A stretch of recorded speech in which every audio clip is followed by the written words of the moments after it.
Well, birds came first. Music came shortly afterwards. I think I was 7 years old when I got my first. This is going to happen a lot. I was about 7 years old when I got my first guitar, and I was 8 when I started beatboxing. And for the longest time, music and nature occupied separate tracks in my life, parallel, always there.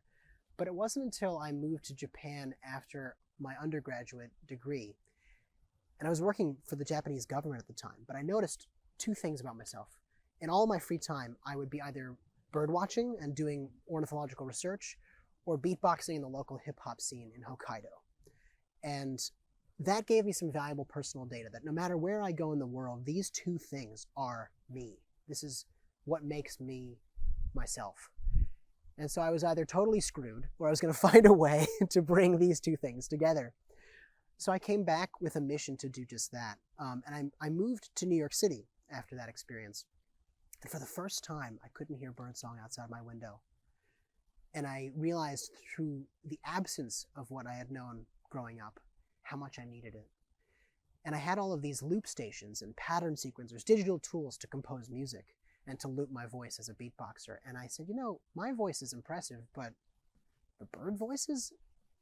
I mean, if you want vocal virtuosity, you need to do little else than go outside and listen to the birds of your backyard. So I started sampling all of these bird songs and just laying out the audio track, kind of cutting it up and rearranging it and building a melody out of natural sound and then beatboxing beneath it. I would play it live.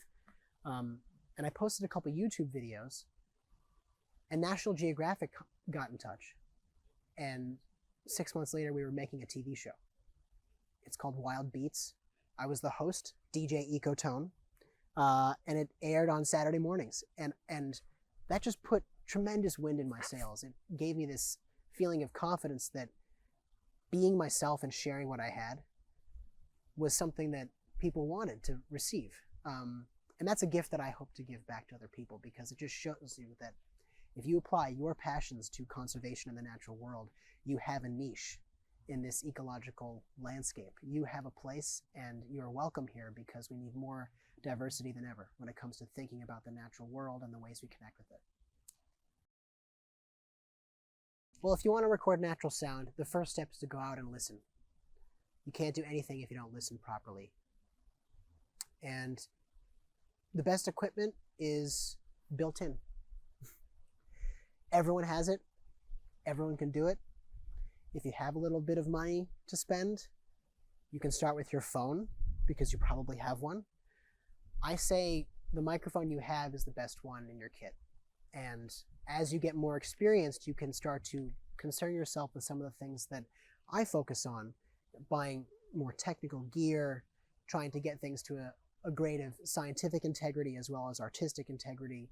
That clarity of a really well recorded sound gives you beauty that is analyzable for research and is great for music composition. But you can't just show up at a performance in, I've performed all over the world, but let's say the Bronx or Madagascar or Honduras or the Philippines, and say, yeah, spend $1,000 on this microphone and then you can do what I do. That's insane.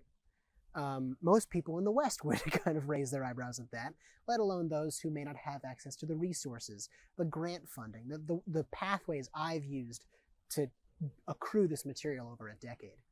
So let's not let equipment stand in the way. Just know that your backyard has its own acoustic blueprint that makes it special.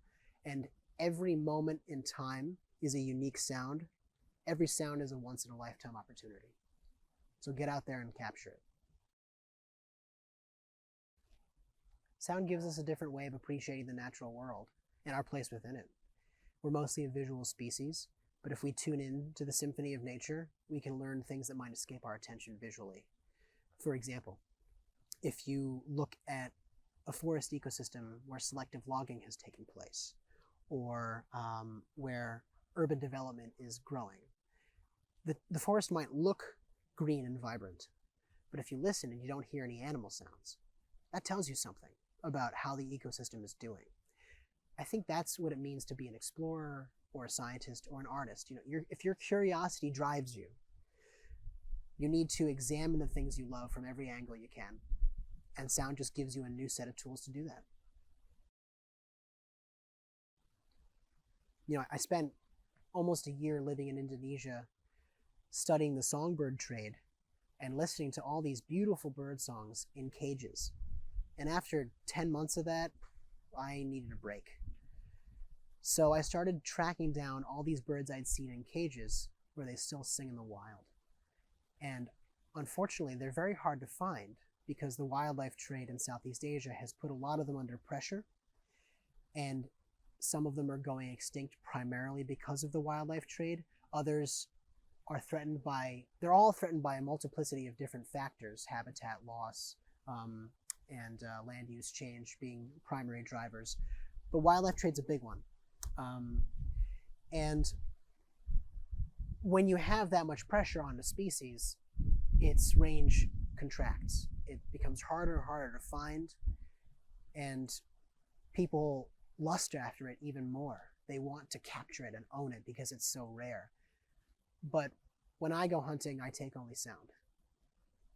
There's nothing else. I leave no trace. And so when I was listening to these birds, I then decided it's time for me to hear the real thing. And so I went into the mountains of Bali with some local guides, and we started looking for orange-headed thrush. The Javanese subspecies of the orange-headed thrush is extremely difficult to find. It still lives in Bali, but if you find it, you kind of got to keep it a secret. And so you have to know the right people and just hope that you're lucky enough to see it when you show up. We ended up in this coffee plantation in the mountains, and we asked the local proprietor of the farm if he knew about this bird. He said, "Oh yeah, there are two of them. They hang out on that tree right over there." And within 5 minutes, the bird showed up and began to sing. And it was like hearing birdsong again for the first time. These weren't possessions. They were gifts. And that's how I feel when I listen to nature. How lucky am I to be in this moment, this once-in-a-lifetime moment, to receive this music, to receive this signal, this piece of evolution that's now gone. I wouldn't say I'm most proud of a particular project. I'm proud of having found the bravery to take the leap. I'm proud of having taken the leap. I took a chance on what I love, and it's actually paying off. And I remember my last office job, and I sat at my desk every day and said, this can't be what life is. I feel stuck. And I was in my 20s. Most of your life is ahead of you and you already feel that way. You need to change something. It's not easy, though, to make that change. It can be really terrifying, especially when everyone's telling you, take the safe route. There's good money here. You've got prestige and status, all these things that make us feel more safe in a world that, frankly, we don't fully understand. But instead of fearing the limited time that we have and the instability of being alive on planet Earth, I think embracing that and realizing that you can just take a risk is really liberating.